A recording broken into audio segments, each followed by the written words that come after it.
ऐसी घटना होना कि अचानक एक ट्रक आकर के मारे, जो पाली और जालन के बीच अभी हुआ है। मुझे वहाँ के विधायक भीमराज भाटी ने सारी बात बताई, जो हालांकि बीजेपी के नहीं कांग्रेस के हैं, वो बहुत दुखित थे। अब हम ये कैसे शक करें कि हत्या हुई है? हम तो कुछ नहीं हुआ है, पर जो हुआ है उसकी निष्पक्ष जांच की मांग करते हैं और जांच होगी। मैं ये घटना होना न होना इसका फैसला करने का प्रशासन को अधिकार देता हूँ, और राजस्थान के मुख्यमंत्री से कहूंगा कि वो इस बात को निजी रूप पर देखें और गुप्त रूप से पता लगाएं। इसमें गुप्तचरों की भूमिका पुलिस से ज्यादा है। सीआईडी से पता लगाएं, आईबी से पता लगाएं कि आखिर ऐसा क्यों होता है। साधु की जो एक्सीडेंटल डेथ हुई है, इसकी परिभाषा को एग्जामिन करें, फिर पुलिस घोषणा करे कि एक्सीडेंटल डेथ ही है अथवा ये मर्डर है। अगर मर्डर है तो कल्प्रिट लोगों को कड़ी से कड़ी सजा की प्रयास किया जाना चाहिए। बिल्कुल सही कहा आपने। जो भी हो, ये एक्सीडेंटल डेथ जो हुई है जैन साधु की, इसकी जांच उच्चतम स्तर पर होनी चाहिए। लगातार जैन समाज के संतों के साथ जो हो रहा है वो साजिश है या संयोग है, इस मामले पर बात करना इसलिए जरूरी है कि क्योंकि पूरे जैन समाज में रोष व्याप्त है। एक के बाद एक ऐसी घटनाएं सामने आ रही है जिसको लेकर लगातार ये चर्चा हो रही है कि ये महज एक संयोग तो नहीं हो सकता।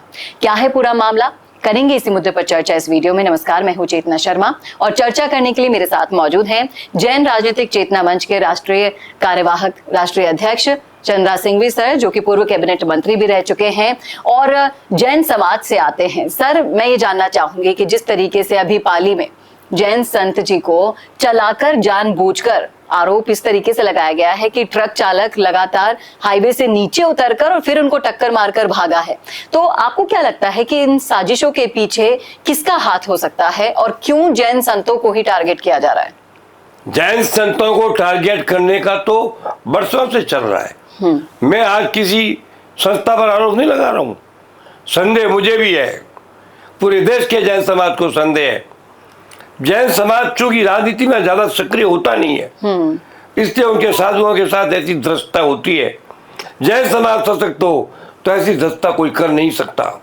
जैन साधु शांत होते हैं, वो शांति का प्रचार करते हैं, उनका कोई शत्रु नहीं होता है।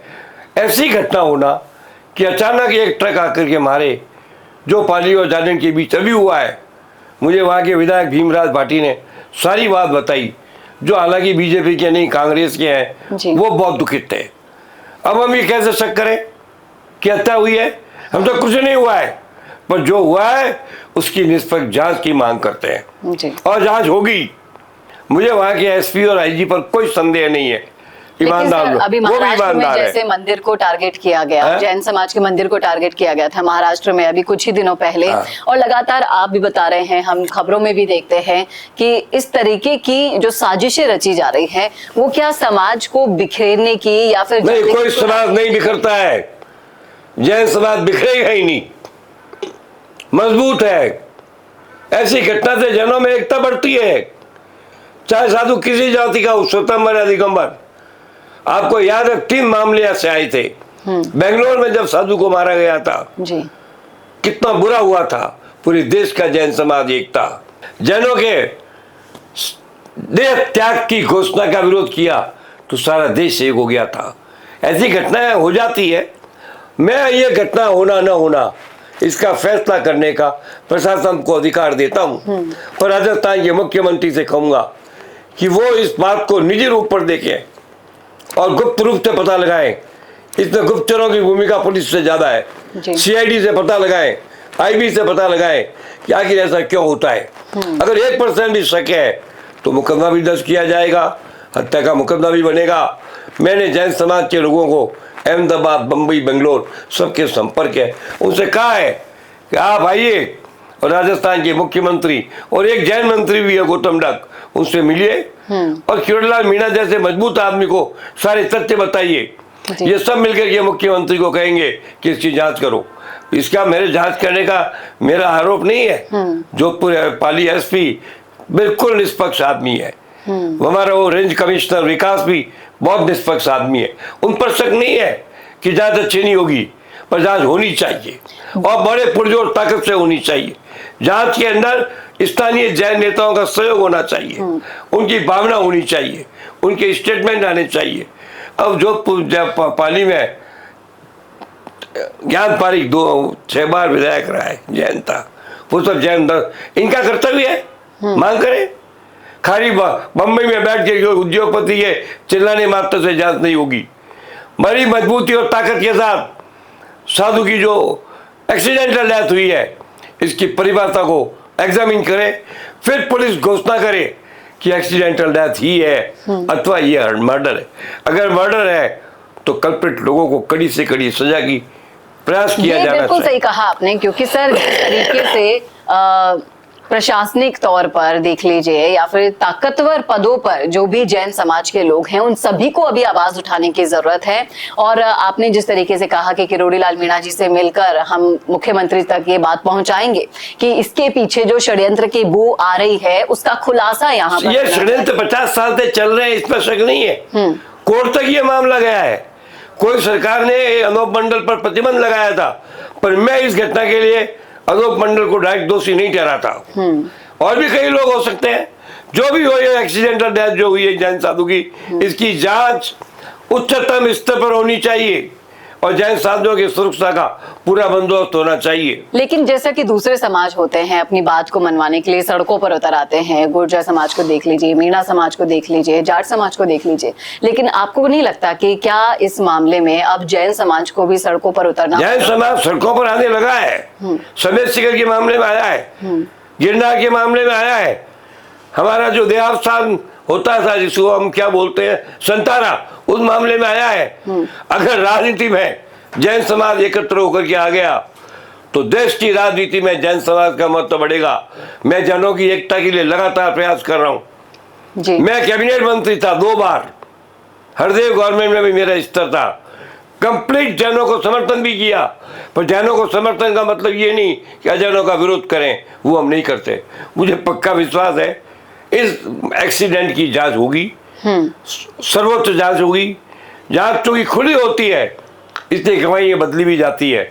मैं मुख्यमंत्री से कहूँगा, वंदन लाल जी आप CID के द्वारा जांच कराओ, गुप्तचर से जांच कराओ, अपने निजी सोर्स से जांच कराओ कि ये कैसा एक्सीडेंट था, कहाँ हुआ, किसकी गलती थी, कितनी गलती थी। वो साधु की भी अगर 2% लापरवाही थी तो उसको भी स्पष्ट करो। जांच होनी चाहिए और निष्पक्ष होनी चाहिए। जिस तरीके से सर ने कहा कि किरोड़ी लाल मीणा जी से भी ये बात की जाएगी जिससे सरकार तक संज्ञान लिया जा सके इस विषय पर, और अगर जांच नहीं हुई तो जैन समाज सड़क पर उतरने से भी गुरेज नहीं करेगा। ये सर ने साफ साफ चेतावनी दे दी है। अब होता क्या है, इस वीडियो को आप ज्यादा से ज्यादा शेयर कीजिएगा ताकि ये जनचेतना लोगों तक पहुंचे। मैडम एक बात सुनो जी, हमारा जैन समाज सर्व जातीय समर्थक है। हर जाति के विधायक उम्मीदवारों की मदद करता है। अगर जैन कुमार अपनी पर उतर जाए और अपने साधना को किसी व्यक्ति या संस्था के विरोध में लगा दे तो संस्था उठ नहीं पाएगी। मगर ऐसा करता नहीं है हमारा जैन समाज, क्योंकि वो तो सभी धर्मों का सम्मान करता है। हमारा सिद्धांत है, महावीर स्वामी का उपदेश है। मगर ये जो घटना पाली के बाद एक्सीडेंट की हुई है, इसकी कड़ी से कड़ी स्ट्रॉन्ग जांच होगी, हम जांच करवाएंगे। मैं यहाँ के जैन मंत्री गौतम दत्त से कहूँगा कि मुख्यमंत्री से बात करे और वहाँ के जिलाधीश और SP, शक नहीं कर रहा हूँ, उनको आगाह कर रहा हूँ, उनसे कहे कि इस जांच को CID के मार्फत पता लगाए, गुप्तचर के मार्फत पता लगाए, या कि ऐसा क्यों। कड़े से कड़े शब्दों में चेतावनी दे दी गई है। अब देखना वाकई में दिलचस्प होगा कि सरकार इस विषय पर क्या संज्ञान लेती है, क्या कार्यवाही करती है। सिर्फ और सिर्फ जांच के लिए यहाँ पर मांग उठाई गई है। अगर जांच नहीं होती है तो कड़े से कड़े एक्शन लिए जाएंगे। सर बहुत बहुत शुक्रिया आपका इस मुद्दे पर अपनी राय रखने के लिए।